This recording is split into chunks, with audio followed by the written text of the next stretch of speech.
இச்செயற்பாட்டில் நாங்கள் பார்க்க இருப்பது உங்களுக்கு தெரிய வேண்டும்.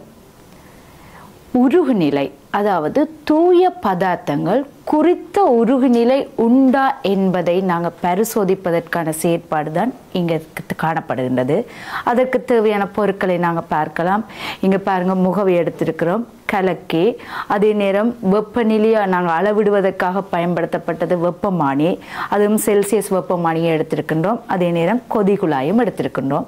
இது உங்களுக்கு தெரியும், தாங்கி. அதே நேரம் இங்கே நாங்கள் வெப்பத்தை வழங்கும் போது என்ன மாற்றம் ஏற்படும் உங்களுக்கு தெரியும், திண்ம நிலையிலிருந்து திரவ நிலைக்கு மாறுகின்றது. அதற்காக நாங்கள் இங்கே வெப்பமேற்றப்படுத்துவதற்காக பென்சன் சுடர் அடுப்பு, முக்காலி, கம்பி வலை என்பன பயன்படுத்தினோம். அது மாத்திரமல்ல, நாங்கள் இந்த வாசிப்புகளை பெற்றுக்கொள்வதற்காக இங்கே பெறப்பட்டிருக்க அட்டவணை ஒன்று தயாரித்து வைத்திருக்கின்றோம். அத்துடன் இங்கே நேரத்தை நாங்கள் கணிப்பதற்காக நிறுத்தற் கடிகாரமும் பயன்படுத்துகின்றோம். இப்போது பாருங்கள் பிள்ளைகள், நாங்கள் என்ன செய்ய வேண்டுமென்றால், முதலில் இந்த வெப்பமானியின் வாசிப்பை பாருங்கள். உங்களுக்கு தெரியும், கிட்டத்தட்ட 22 பாகசி அளவு இருக்கின்றது. இது உங்களுக்கு தெரிந்திருக்கு. இப்போ நாங்கள் இந்த கொதி குழாய்க்குள்ள பனிக்கட்டியை எடுத்து அதன் பின் இந்த முகவைக்குள்ள நீர் எடுக்கும் போது என்ன மாற்றம் ஏற்படுது என்பதை அவதானிக்க இருக்கின்றோம். உங்களுக்கு முதல்ல தெரியணும், உருகுநிலை என்றால் என்ன. அதாவது திண்ம நிலையிலிருந்து திரவ நிலைக்கு மாறும் போது குறித்த வெப்பநிலை தேவையானது, அந்த வெப்பநிலை தான் அப்பதார்த்தத்தின் உருகுநிலையாக இருக்கும். ஆகவே இப்போது நாங்கள் இந்த கொதி குழாய்க்குள் தூய பனிக்கட்டி, அதாவது பனிக்கட்டியை இடுவோம்.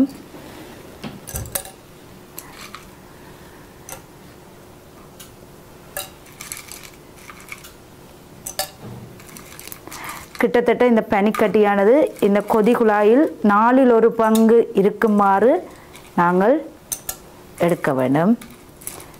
பாருங்க, பனிக்கட்டி உங்களுக்கு தெரியும், திண்ம நிலையில் இருக்கின்றது.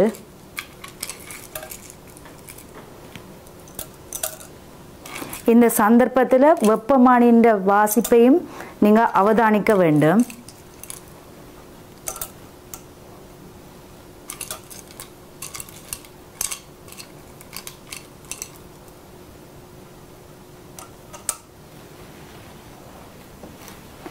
இப்போது பாருங்கள், நாங்கள் இந்த முகவைக்குள்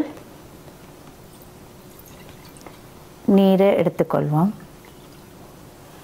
இந்த சந்தர்ப்பத்தில் பாருங்கள், உங்களுக்கு தெரிய வேணும் வெப்பமானியின் வாசிப்பு கீழே இறங்குன்றதா இல்லையா என்பது. ஏன் உங்களுக்கு தெரியணும், பனிக்கட்டியின் வெப்பநிலைன்னு உங்களுக்கு 0 அல்லது அதை விட குறைவாக இருக்கும். ஆக இங்கே பாருங்கள், இந்த வெப்பமானியின் வாசிப்பு கீழிறங்கி கொண்டிருக்கு. இதே நேரம் இங்கே நாங்கள் கலக்கி என்னது பயன்படுத்துகின்றோம். ஏன் இந்த கலக்கியை பயன்படுத்துகிறோம்னு சொன்னால், இந்த நீர் முழுவதும் சீரான வெப்பத்தை பேணுவதற்கு, அதாவது தொகுதி முழுவதும் சீரான வெப்பநிலையை பேணுவதற்காக நாங்கள் இந்த கலக்கியை நாங்கள் பயன்படுத்துகின்றோம். இப்போது பாருங்கள், இதன் வெப்பநிலையானது படிப்படியாக குறைந்து வருகின்றது. பாருங்கள், இப்போ பாருங்கள், இந்த வெப்பநிலை 0. அந்த சந்தர்ப்பத்தில் நாங்கள் இந்த நிறுத்த கடிகாரத்தை நாங்கள் பயன்படுத்தும் போது உங்களுக்கு தெரிய வேண்டும், ஆரம்ப வெப்பநிலை 0 இருக்கின்றது. இப்போது நாங்கள் என்ன செய்வோம் என்றால், வெப்பப்படுத்த வேண்டும். இந்த தொகுதியை வெப்பப்படுத்தும் போது அந்த சந்தர்ப்பத்தில் என்ன அவதானிக்க வேண்டும் என்பது உங்களுக்கு தெரியும். முக்கியமாக இந்த வெப்பமானியின் வாசிப்பை நாங்கள் பார்க்க வேண்டும். அதே நேரத்தில் இந்த கொதி குழாயில் இருக்கிற பனிக்கட்டியானது என்ன நிலைக்கு மாறுது என்பதையும் பார்க்க வேண்டும். ஏற்கனவே உருகு நிலை என்றால் என்னென்னு தெரியும். அதாவது திண்ம நிலையிலிருந்து திரவ நிலைக்கு மாற வேண்டும். அந்த சந்தர்ப்பத்தில் மாறாத வெப்பநிலையாக இருக்கும். அந்த வெப்பநிலை என்னவாக இருக்க போது 0 பாகசி, 0 பாகசி. அதை நாங்கள் இப்போது அவதானிப்போம். பாருங்க, இப்போது நாங்கள் பாருங்க வெப்பப்படுத்துகிறோம். அதே நேரம் நிறுத்த கடிகாரத்தை நாங்கள் இயங்க வைக்கின்றோம். இந்த சந்தர்ப்பத்தில் உங்களுடைய பாருங்கள், வெப்பமானியில் வாசிப்பு மாற்றம் ஏற்படுதுண்டா. இதே நேரம் நாங்கள் இந்த கலக்கியால் சீரான வெப்பத்தை தொகுதிக்கு வழங்கக்கூடிய மாதிரி என்ன செய்ய வேணும், கலக்கி அசைக்க வேண்டும். பாருங்க பிள்ளைகள், 5 செகண்டில் நாங்கள் இந்த வாசிப்பை பார்ப்போம். பாருங்க, வெப்பமானியின் வாசிப்பு மாறுகின்றதா? இல்லை. இப்போது 10 செகண்டில் பாருங்கள், வெப்பமானியின் வாசிப்பு மாறவில்லை. ஆகவே 0 இருக்கின்றது. அதே மாதிரி 15 செகண்டில் பாருங்கள், மாறுகின்றதா? இல்லை, அதுவும் 0. அதே மாதிரி 20 செகண்ட், 25 செகண்ட், 30 செகண்ட்ல பாருங்கள் என்னவாக இருக்கின்றது? வெப்பநிலை மாறுகின்றதா? பூஜ்ஜியத்திலேயே காணப்படுகின்றது. இவ்வாறு நீங்க பாருங்கள்,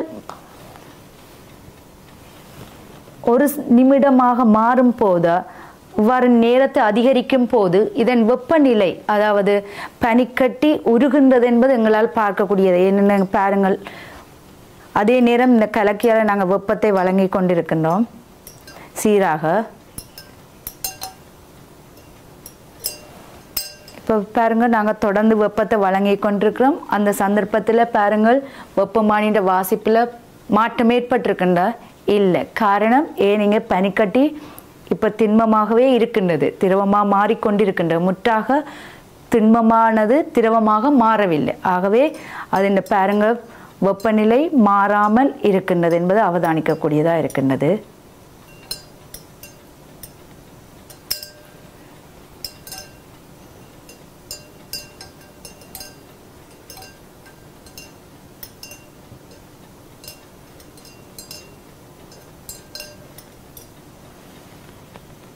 பிள்ளைகள் பாருங்க, 30வது செகண்டுக்கு பிறகு நீங்கள் அவதானிக்கும் போது இதன் வெப்பநிலை என்ன செய்கின்றது?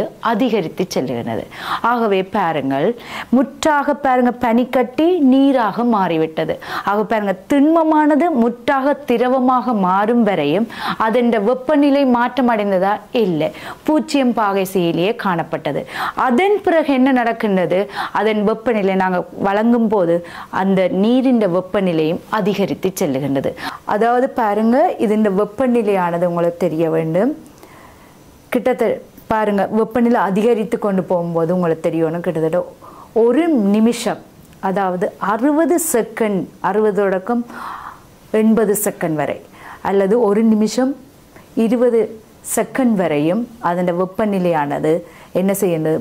0 இருக்கின்றது, மாறாமல். இதன் பிறகு நீங்கள் பார்க்கும்போது அதன் வெப்பநிலை படிப்படியாக அதிகரிக்கின்றது. காரணம் உங்களுக்கு தெரிய வேண்டும், பனிக்கட்டியானது என்னவாக மாறுகின்றது? நீராக முற்றாக மாறிவிட்டது. அதன் பிறகு நீரின் வெப்பநிலை படிப்படியாக அதிகரிக்கின்றது. இது உங்களுக்கு விளங்கியிருக்கும்.